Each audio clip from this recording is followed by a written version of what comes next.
What questions do we have today? I know we had a big group call last week going over the difference in between revenue and profits, how to know your overhead, how to price. I know that was a big conversation, might have gotten you all thinking.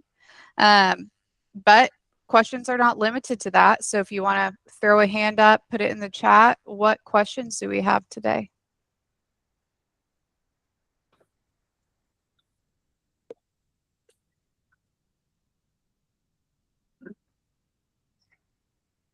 Thoughts, things you're working through. If I could wave a magic wand and solve something for you, what would it be? Let's talk about it.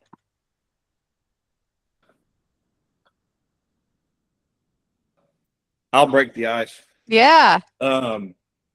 So our biggest concern, and we've still got to make sure our P&L is reporting accurately. But judging by what we saw on our P&L, what are some things people have done to kind of offset a higher overhead percentage? So I think our P&L showed us to be between 26 and 27% overhead percentage. Now, like I said, we're speaking with our accountant now to make sure things are getting entered accurately. So maybe that'll change a little Good bit. start. But under the assumption that it stays 26 to 7%, what are things people have done to get that down?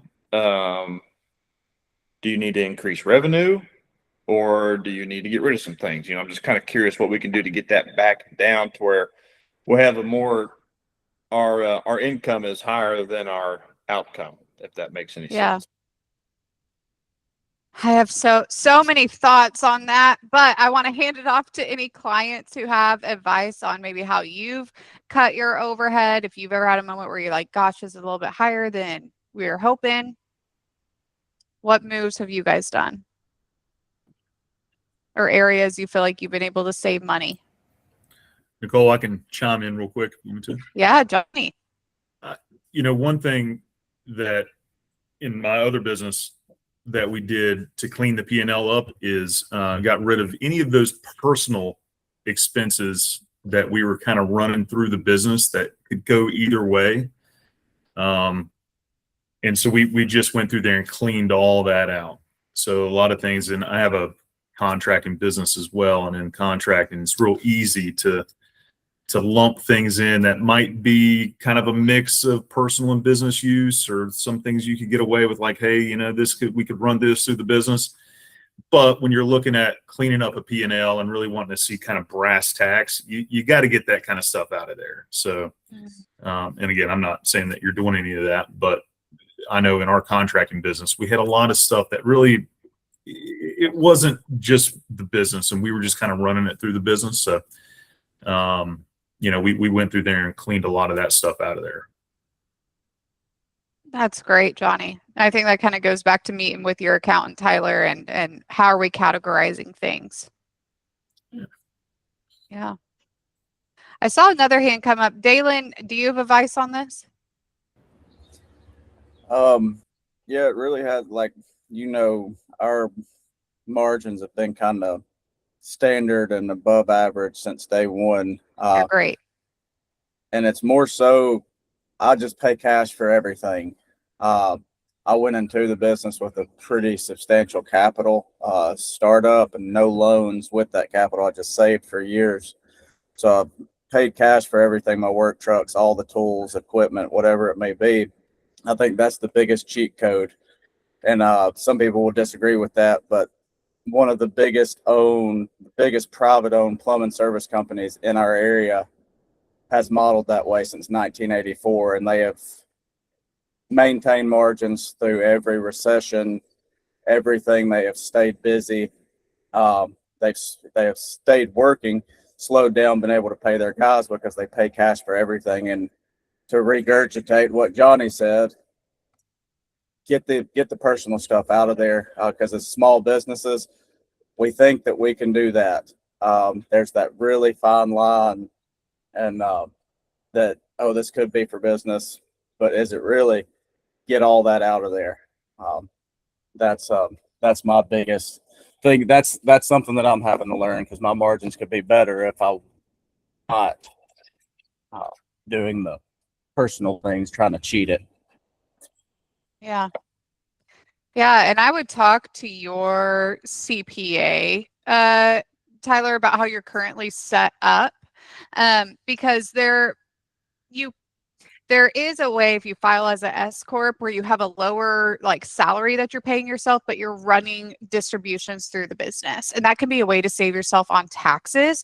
We just want to make sure that, like, if you are taking draws or running expenses, we need to know what they are for. You know, kind of what Johnny was saying, what Dalen is saying is, like, make sure that the personal isn't overly mixed. It's okay to take draws. We just want to see the draw on the P&L, not necessarily what you're using that draw for, if that makes sense, because we don't want to get those things lumped into your overhead.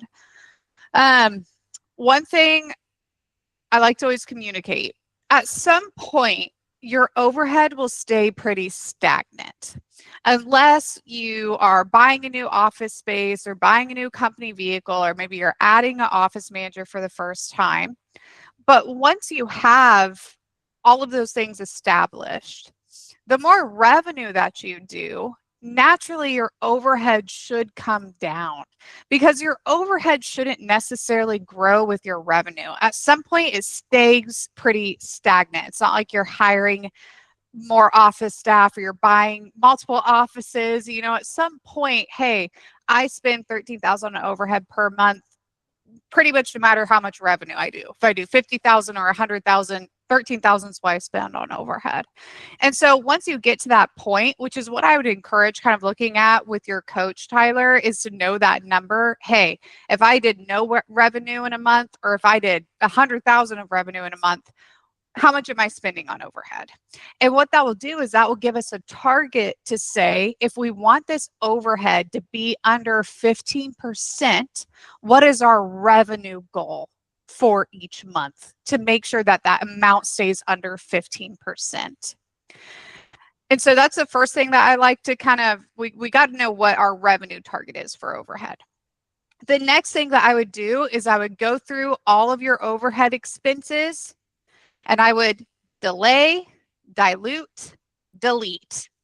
Through a triple D, this is something Tim Redmond taught us. And you're going through all of those overhead expenses, and you're saying, what can I delay? Maybe I don't need it need it in the future, but I can go one more day. I can go one more week without it. What can I delay? What can I dilute? Meaning, can I get a better deal? When's the last time I shopped insurance? When's the last time I talked to the supply house? You know, can I get a better deal on this? And then what can I delete? Is there something that's just not necessary? You know, paying for the Better Business Bureau. A lot of times that doesn't pay you back. Maybe we get rid of it. And so I go through the triple D. I was hoping you would do this, Travis. I think you just threw a document on the group chat that goes through that.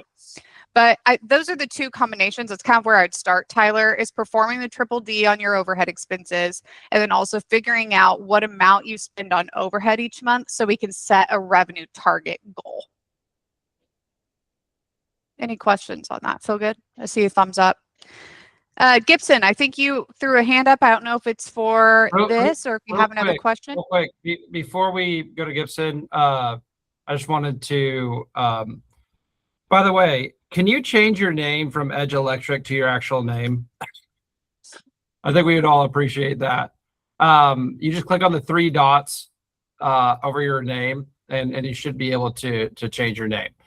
So what I'd recommend doing is exactly what Nicole said, is you're going to first want to look at your overhead expenses with, it's an actual system that we take business owners through. It's called, like she said, the triple D, right? What can we delay? What expenses can we not pay right now, but maybe pay later? What expenses can we delete? What expenses can we get rid of, right? And then what can we dilute, which means maybe we can package those services. Maybe we can get another vendor to offer the service that we're paying someone else for, but package it all in one place. And so you want to do that. And after you do that, you want to be at a spot where you're saying, hey, the overhead expenses that I'm making in my business, are what it costs to run my business, right? Not run jobs, not run projects. That's cost of goods sold. But the expenses that I'm spending in my overhead are the actual costs to run my business. And if you get to that point, like what I've noticed in most of our clients is we run into anomalies, right? But what I found is most of our clients aren't running actually a lot of lifestyle expenses through their business. That can happen sometimes, but most of the time that's not what's happening. So there may be a point where you reach where you have analyzed your overhead expenses and you're saying, gosh, these are like the essential expenses I need to run my business. And the overhead is higher than I still want to be, right? So what can we do about things from there?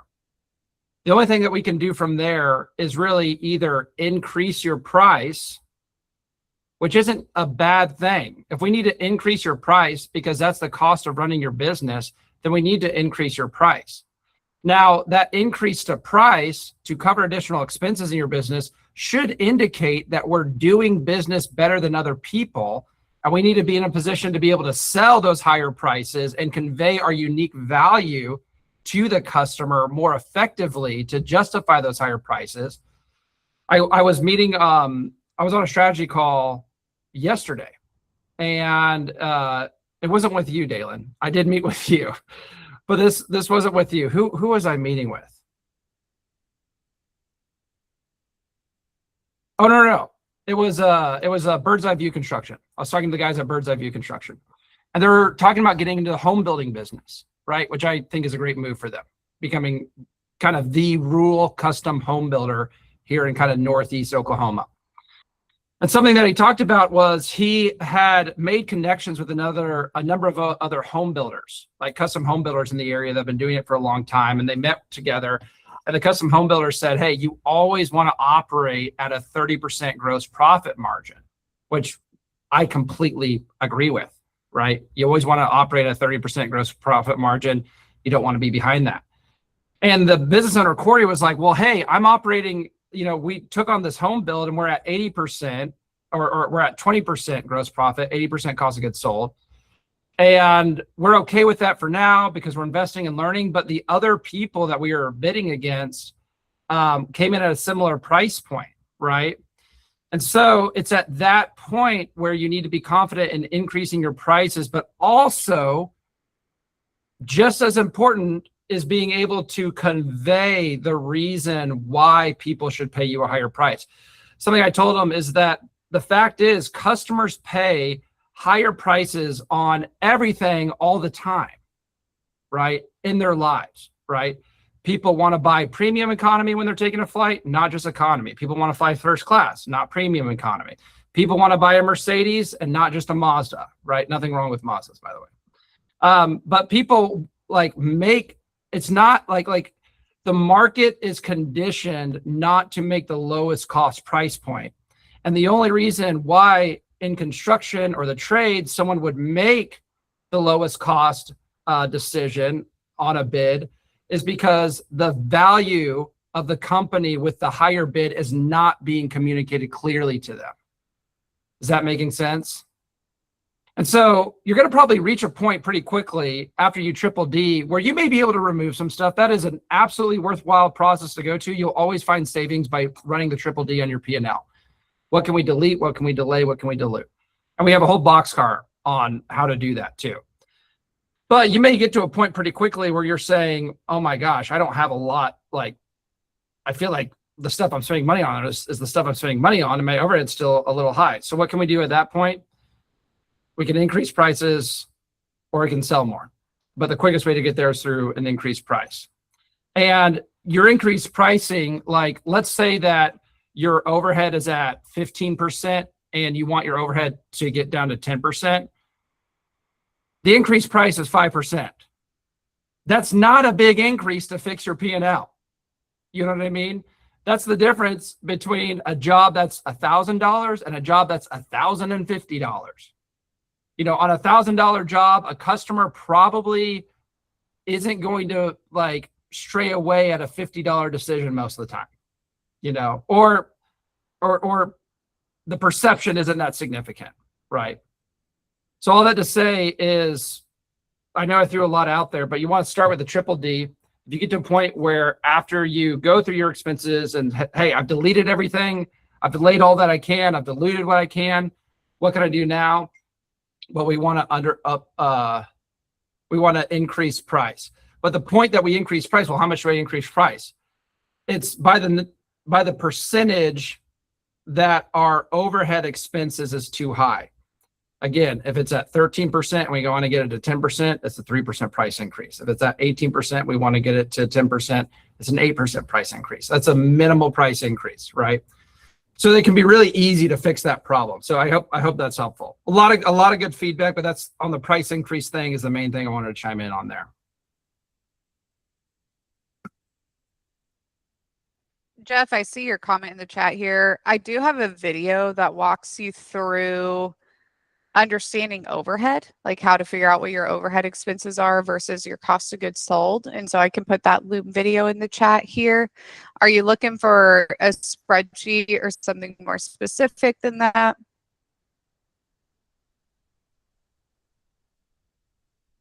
Jeff, I don't know if you're in a spot to respond. I know you're on vacation right now.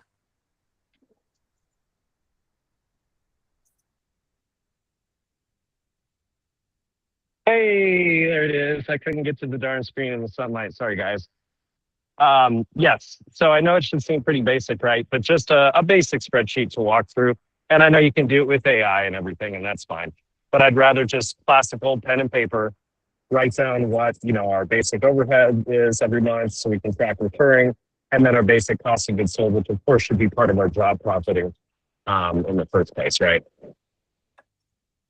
So Jeff, I'm going to say that there could be a spreadsheet you could use for this, but I don't know if you need a spreadsheet to guide you through this. Sure. Because it should be pretty obvious. Well, it's not always pretty obvious. And so I understand needing some help, but what I'm getting at is with your expenses, there's a pretty simple filter I like to use to determine whether something should be cost of goods sold or whether something should be overhead. And the question is this is the filter question, right? Would my business have paid for this if I didn't sell something? Okay, good deal. And that's what I've always been asking myself. And it, like I keep saying, it should feel obvious, but a lot of this stuff is right why I'm in coaching. I can sell, I can run numbers, I can run guys, that's great. But this is the stuff that, I used to feel embarrassed to ask what would be deemed a stupid question. And one of my favorite things is always thinking, there's never a stupid question. You got to know what the heck is going on, Yeah. So typically your cost of goods sold is almost for everybody is going to be a few things. It's going to be the materials that you buy for your projects. It's going to be what you pay your guys in the field. Right. Not what you pay your administrative office people. Exactly. Right. It's going to be, hey, are you buying any equipment or renting equipment? Exactly. Right? All the things we need to run the job, essentially. Are you paying subcontractors? Exactly. Yeah.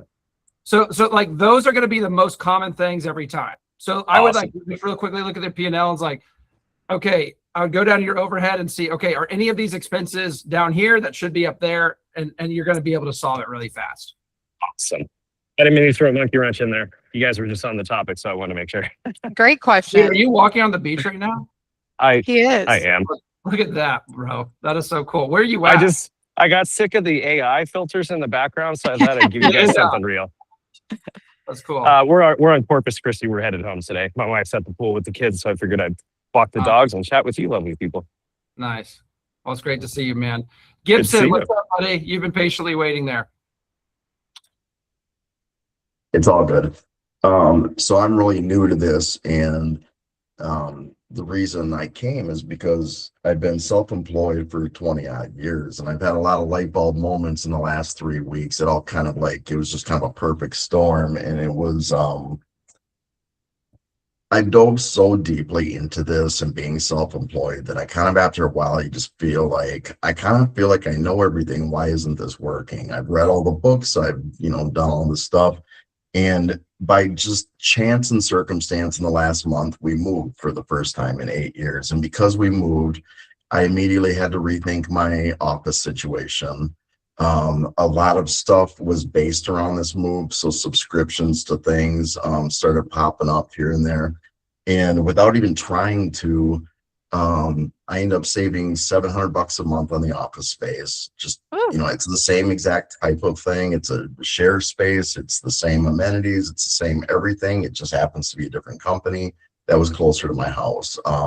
So, you know, now we're talking $7,000 on the year shaved off my overhead. It was, my software subscription popped up and the price went up 50% over what it was the previous year.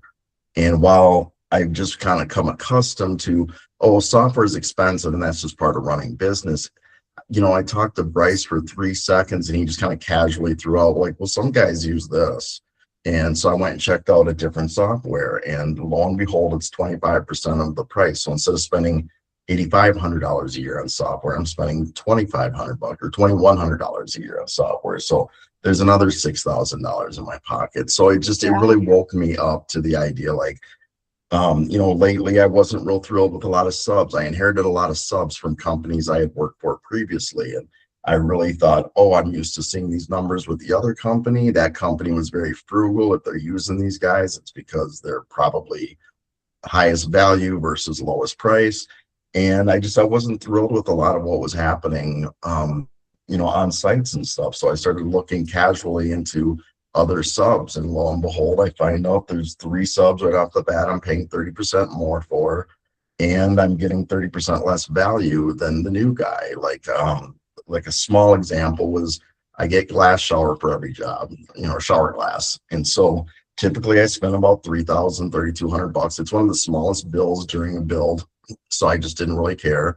I go to a new guy. Not only is it 33% cheaper, he's coming at $2,000 a piece. He's faster. He's more communicative. He's sending me renderings and drawings to approve. Like everything is better about the guy, and I didn't even ask for it. So That's awesome. Right when I thought I kind of knew it all, I was like, I accidentally just saved myself $1,000 every piece of glass I buy, which is about 20 a year. So there's $20,000 in my pocket. There's the 6,000 or the 5,000 off the software. There's 7,000 from the office space. So it's like, it all because I had to move. I wasn't actively really looking for a lot of this. So immediately it kicked my brain into, you need to do a deep dive into all the subs. You need to start challenging them a little more on things. You need to start exploring options. You need to start meeting other people. Like, just because you feel like you knew, or the people you trusted knew, like, well, clearly my old boss was a little out of touch and was not really exploring his options. And I would not have guessed that. And so, yeah, I guess my learning lesson with all that is, it's really opened my brain up. So as the training continues, I feel like I'm going to do a lot less of, yeah, but that's not, you know, like I'm 55. So I have this knee-jerk reaction to dig in a tiny bit, no matter what somebody says. And now the reality is like, okay, you've always been fairly open-minded. Actually be open-minded with this, because clearly I've heard stuff in the last 3 weeks, whether it's on these meetings or whether it's just a tidbit here and there. Like I said, when Bryce threw it out, he was like, well, what do you use? And I go, Builder Trend. He goes, some guys use Job Tread. I don't know if it's great or not. I don't know if it does the same thing. But, you know, I think it's cheaper. And lo and behold, I look into it, get a demo, and I'm like, not only does it do everything the other software was doing, it's doing more. And like, who would have thought, you know? So, yeah, it's just, I guess no matter how good it gets, I know moving forward that I always have to be exploring new options. I have to be meeting new people, that there's still a lot of opportunity to get that number down. And I don't feel like I have a very high overhead to begin with. So that's also why I wasn't really stressed about it. I just knew. It wasn't screaming at you, so you weren't giving it a ton of attention. And that's so human. That's so normal. We get comfortable, and we're going to give attention to what is yelling at us. But I love how this was an opportunity for you. And I doubt Bryce told you necessarily anything new. It's stuff you already know. You just had somebody who was saying, hey, maybe give this some attention. Yeah, and you did, and it saved you money. So that's so exciting. And congrats on the move. And, you know, sounds like that overhead expense that you cut is going to go straight to profits, which we love to see. Jordan, I see your hand up. Which, real quick, Gibson. So what Gibson just described is like the perfect triple D method in action. Mm-hmm. And he did it without even realizing he was doing it, right? There's a lot of power. We like Gibson was kind of saying, it is so normal for us as business owners. We've got 1,000 things going on every day. We got a lot of people relying on us. We're always thinking about how to grow. What's the next thing? What's the next idea? It's so easy to get in a point where, you know, we're just paying the same expenses month after month, week after week, without really ever questioning them. Right. But if you've not done that practice in a while, if you've not, and I highly recommend actually printing out your P&L, going away from your computer, getting like 3 different colors of highlighters or markers, and highlighting or underlining the things that you should delete, delay, or dilute, right? But there's power in getting a physical thing out, sitting down, focused, looking at it, and just marking off what we want to change. There's a lot of savings that's found in there. We can get in a pattern where we don't question things, right? Where we just kind of accept what is, thinking of what is. I know that my dad talks a lot about this back when he was running a large software company, right? He would call it, he wants to keep the vendors on their toes because they're always looking for the best deal for the services that they need. And even if a vendor they've worked with for a long time, even if they've had a vendor that they've worked with for a long time, like they're going to do competitive shopping and pricing because they're always looking to maximize savings because it maximizes profitability. And so I just wanted to highlight that the process we were just talking about, that Nicole and I were just talking about, the triple D, that's what it looks like in action, what Gibson just described. So way to go, buddy. Yeah, let's go to Jordan. So on not on the overhead side, but on the COG side, something that has kind of happened in the last 12 months to 6 months time span for us is we primarily use 3 supply houses: Graybar, United, and Echo. And United was probably our #1 supply house. And we always pay our bills weekly with them. We never carry a balance. And I don't know why I thought of it, but I was just like, I want better pricing.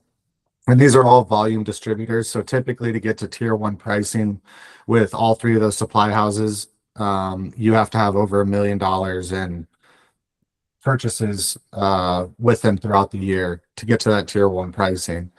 I just asked United. I was like, hey, we pay our bill every week. We never carry a balance. We use you guys consistently. You know, I want tier 1 pricing. And it wasn't even like a discussion. She was, you know, their account executive was just like, sure. And I mean, our spend with them last year, I think, was around like $250,000. So got in tier 1 pricing with them. And then Echo reached out to me and they were like, hey, we want to assign you an inside sales guy. And I was like, perfect, awesome. So I met with him and he was like, what do I got to do to earn your business? You know, like more consistently, because I explained to him I typically use United. And I was like, well, you know, here's all of our ship tickets for the year for United. If you can beat their pricing, you know, we'll use you guys as well. And he was like, cool. Brought us into tier 1 pricing. So, you know, like pretty significant savings. And then on like big ticket items and stuff, just use the internet. So for us, it's like panels and circuit breakers and things like that. A lot of times you can find that exact same product on whether it's Amazon or things like that. You can find that stuff at a much better price than you can at a Menards or a Home Depot or even a supply house. And then also consumables, so hole saws, paddle bits, tools, any of that stuff that I consider like bandsaw blades, multi-tool blades, all that stuff you can like get for a fraction of the price online And the consumables for us really can eat into a big cost. So trying to just keep those consumables stocked so that every time the guys need a hole saw, they're not buying a $50 hole saw, they're getting one that I bought online for $5 to $10, you know. That would be my little Absolutely. bit of advice on the COG side. Just ask your supply house if you have a good relationship with them and you're consistent on your payments and stuff. I mean, for us, it was literally just asking, and it dropped like our material prices like 25%. Yeah. A big ask and you shall receive moment, you know, where it's like, it just Hey, doesn't hurt. Oh, did we lose Robert or was it just me? He faded into the distance. But Jordan, that's great. And it's so smart. I know that inventory is something that you've been leaning into as well, you know, is keeping things stock and having that inventory. And that's really going to help with that too. Just making sure that and just time out. I hear at least once a day, my guys waste so much time driving to the supply house to go get something. And that just can kill your profits. It can drive up your cost of goods sold. And so I feel like you're saving in two different ways there, Jordan. Yeah, so what I had to do with Echo to like lock in the tier 1 pricing, which Echo is the biggest supply house in Omaha. So like lock in the pricing that even the biggest companies get, what I had to do is I had to set up bin fill. So I had to have a minimum of 50 items that they would stock weekly at our shop. And when I set up bin fill, then that is what got us into the tier 1 pricing with them. Nice. It's good to know. Zach, I see your hand up. So I'm a general contractor and have built several custom homes. Over the last year and a half, switched into the commercial side of things. I do have a custom home I'm working on. And so when you're bidding commercial work, a lot of times you take your overhead and profit and you hide it amongst different line items. Unit pricing is the way they want to see it. So my question is, with this custom home I'm getting ready to present a quote to a client, when you truly take the overhead number and you break it out and you take your profit number and break it out, how do you sell yourself or sell? I guess my question is, what is the plus fee, cost plus a fee? Is the fee the overhead plus the profit is what you're trying to sell? Or when you say your cost plus fee, the only number you're saying is your fee. So let's just use 15% profit margin and a 10% overhead. Are you trying to tell them you're a cost plus 25% or a cost plus 15%? I just wanted to kind of know what the input is from everybody and how do you sell that to a client? Obviously, when you use a smaller cost plus number, the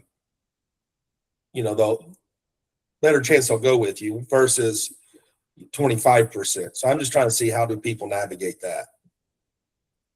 It's a great question. So, yeah, if anyone else wants to share, they can chime in by just raising their hand. But so the first thing I'll say is people approach this differently, and that's okay. And so what I think matters more is going with the model that you're most confident and comfortable with, because that's the most important part when you're delivering that information, to demonstrate that, hey, even though I'm not giving you a fixed price, you're going to get a better deal by working in this my cost plus model. How I typically recommend doing it is explaining it as two separate fees, right? So not just saying, hey, we've got a 35% contractor fee. The client's like, whoa, okay, so I'm going to pay for this and like 35% more, and he's keeping all that money. No. How I recommend delivering it is, what were your two fee structures again, real quick? I'm wanting, on this particular project, I want to go 10% overhead with 15%. Okay. And I'll tell you where I've been in the past, and the Raymond Group's really helping me change, is when I used to do a lot of custom homes and I was always racking my head like, why don't I feel like I make money? Because I was a cost plus 12%. And the 12% was literally overhead and profit all combined. Dude. At the end of the day, I'm sitting there saying, oh, I'm making 35,000 on this house, and I'm doing multiple houses. But now it's like, okay, I'm wanting to take that to 10% overhead and then a 15% profit. Yeah. Now I'm scared of like, how do you sell that? Yeah. So I'm laughing because Nicole, Mark with Truestone did that exact same thing on custom homes. He literally was giving a 12% cost plus, but it was his overhead and profit combined, and so like very thin margins. So here's what I'd recommend saying is the overhead portion of the fee, you need to communicate that is not money you're keeping, but that is the cost of running your business. So it's really important that you tap into that psychology where the customer understands, hey, that 10% fee is not just extra money this guy's pocketing, right? So how I deliver that is this. Hey, I'm a cost plus contractor, which means that you are going to pay what I pay for everything. And that's even better for you because you're paying contractor prices on materials. You're getting my hookups with subs. You're not having to think about which sub to use. The guys I use are already proven. They're so good. We've built tons of homes together. You're paying a standard labor rate. And then I have a 10% project management and scheduling fee. What that does is that pays for the costs of running and doing business and performing this job for you outside of the direct on-site expenses that I'm incurring, right? So the customer may, well, what does that mean? Okay, well, that covers a project management, managing your schedule. That covers calling all the subcontractors and arranging them in your schedule.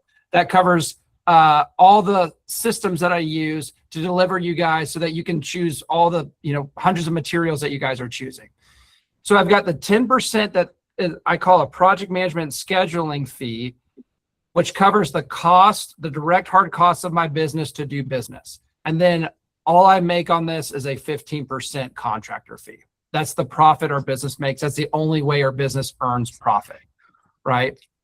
And so delivering it like that, where the overhead expense, like I wouldn't even call it really an overhead expense. Some people do, but I wouldn't necessarily recommend that because then someone's like, okay, is that really what does that actually mean? But if you can get in their heads, the power of that kind of wording is like the customer gets in their head, like, oh yeah, there are so many things involved in this that I wasn't thinking about besides just people being on the site doing work. Yeah. That's how you want to frame it. And then frame the 15% as the contractor fee, right? That is the profit. And then I'm open about that, and if a customer starts beating me down on the contractor fee, like I'm like, okay, so I can go down to 12, I can go down to 10. Yeah, so that still make more money than I ever have. Help me understand. But I would tell the customer, I wouldn't waver at 50 for home building, 15, you can use your discernment and judgment on that. But like at that point, you're saying, okay, so help me understand why you believe that my business shouldn't earn a 15% net profit. Yeah. Like that's a really weird thing for a customer to say. And they're being thoughtless when they say it. But that's honestly the approach that I would have as a response like that. Because if they start beating at that point, after you've clearly explained the project management to cover overhead, that fee, and then you tell them that a contractor fee is 15%, like, dude, that is a freaking reasonable profit. You're not taking advantage of people. You're making a living, right? And so it's at that point where if someone's still beating you down, I would just, hey, I believe that my business deserves a 15% net profit. That is very standard and very reasonable for home building. If you want to work with someone who is working paycheck to paycheck because they have a lower profit margin, I would not recommend that, but you can have that option. You're going to probably have a terrible home building experience. By the way, is this not the most important investment that you've ever made in your life? Let's go with someone who knows what they're doing and is running a good business. Well, so my background, I spent several years as a commercial superintendent and started my own business and started in houses. And I just I never felt like I made enough money. So I switched back over to doing commercial work because you could take that overhead and profit. And Nicole's working with me and has beat me over the head saying charge more. And so looking at that, but in the commercial world, you can hide that a little bit better when it comes. And then you also want to diversify, right? That's the other thing. I don't want to pigeonhole myself because I have experience being a general contractor, both commercial and residential. So then kind of light bulb is going off is why not market and sell yourself as a general contractor that can do both and don't turn down work, don't turn down revenue. And so as I'm sitting there looking at both markets and trying to play that game, it's like, how do you, because in the commercial world, people are spending or selecting a contractor and they're not spending their own money. They're spending somebody else's money. But it's how do you sell yourself to somebody who is spending their money? And so I just thank you for the comments there. So and also, like, I think you could even leverage your experience as a commercial contractor in those residential sales situations, like as almost like as part of your unique value proposition, because it frames you as this. Hey, if I've built a 6,000 square foot building, I can probably take care of your 3,000 square foot house. Yeah. You know what I mean? Like you can position as I have done everything. I've seen it all. I've worked with every trade. I know how to pull every permit. I know how to build anything. Right. And that's what you're getting with me. So I think you could use that to your advantage, but I think you'll find your focus is at the right place, right? I think your focus really should be right now at, okay, what does that actual pitch look like to this pricing model? And how do I sell myself well and distinguish myself differently to my customer? I think that's exactly where your focus should be.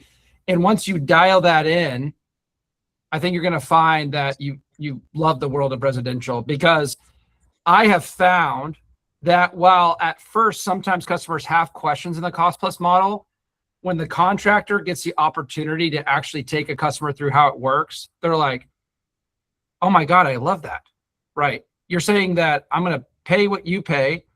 You have this fee that I think is fair. And the job is just going to cost me what it costs. It's like, there's no questions. Yeah. So I think it's really good. Travis also put this is what we actually have in our script for this process. In the chat, he said the 10% project management fee, like Zach, I would memorize this. Literally, I would practice it over and over. Yeah, I see it on there. Yeah, the 10% project management and scheduling fee covers everything it takes to actually run the project. Scheduling phases, coordinating subs, ordering materials, pulling permits, scheduling inspections, showing up for inspections, right? Giving you weekly updates and performing continuous quality control. There's a lot more that goes into this than just people on a job site swinging hammers and punching nails. Yeah. That's what you want to convey. Really great question. Oh gosh. I feel so bad for Edge Electric. He's been spending the past hour trying to figure out how to change his name. We're going to provide him some technical support on that. I feel bad now. It's Mark, isn't it? Isn't his name Mark? Tyler. Gosh. Sorry, Tyler, if you can hear me.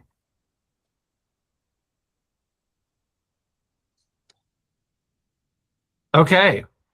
Really good stuff today.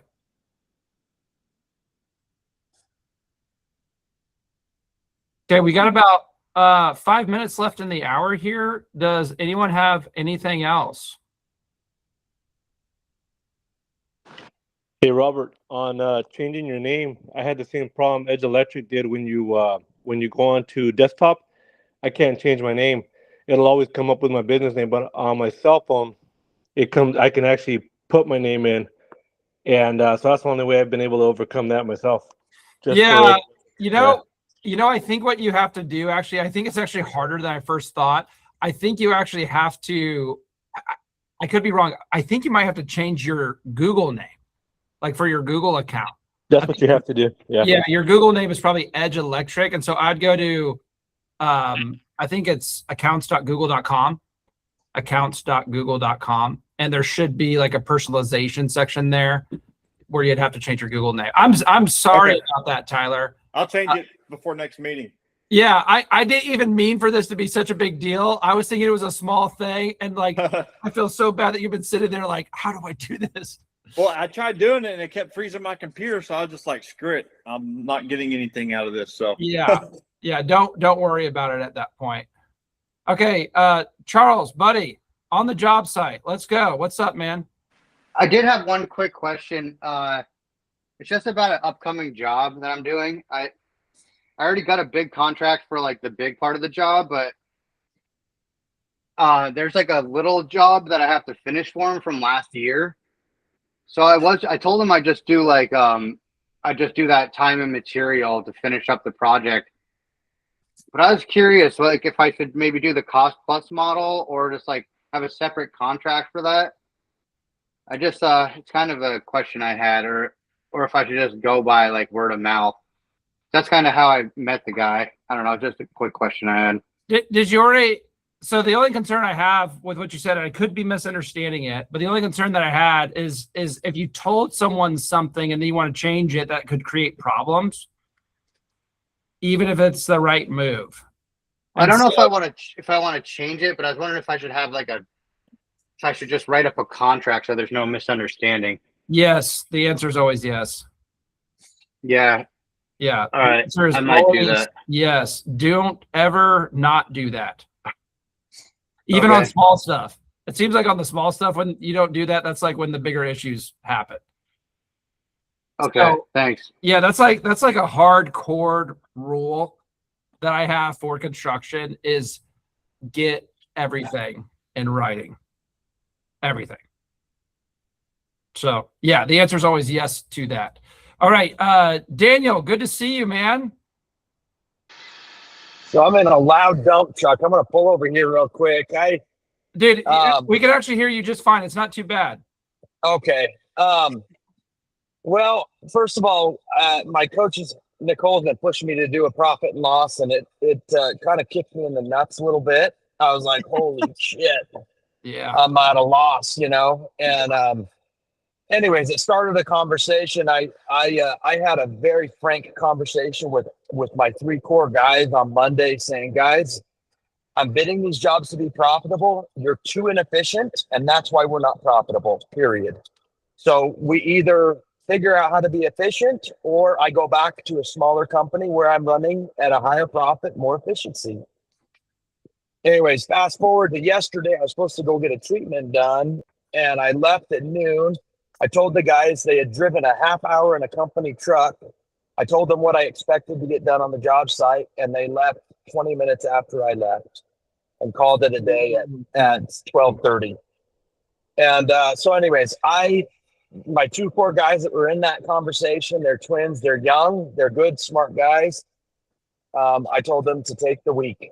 And I'm going to make them sweat all weekend, but not necessarily a question. I don't know if it was the right thing to do, but you hate thinking about losing good guys, but I also know that there are great guys out there. I think business is tightening up, and there's crews shutting down, and there's options. Mm-hmm. So you're absolutely right. And you said, hey, it's, I hate losing good guys, but I don't know if these are good guys. Yeah. Yeah. So I know what's probably making you say that. Quick story. So, about maybe 6-7 months into Power Builders, we had interviewed a number of foremen, and we hired a guy. And at first we were really impressed by him because he, would show up to the job site. He knew what he was talking about, had really good experience, kind of had the sob story about how no one's given him a chance.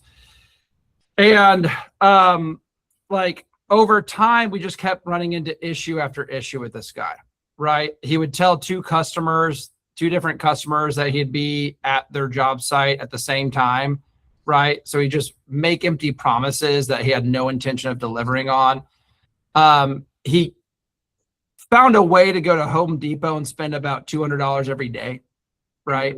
So we had to stop him doing that. And there's a number, then we find out he was like stealing a ton of time, right? And so we finally let him go. But I remember my partner at the time, didn't want to, he said, Tyler was like, well, this guy's a good guy. I just want him to work out. And there was a couple months where I was like, dude, we need to get rid of this guy. We need to fire him. He can't be trusted. And then he like really destroyed projects. Like it was really, really bad. And that's when we finally got rid of him. But hang on real quick.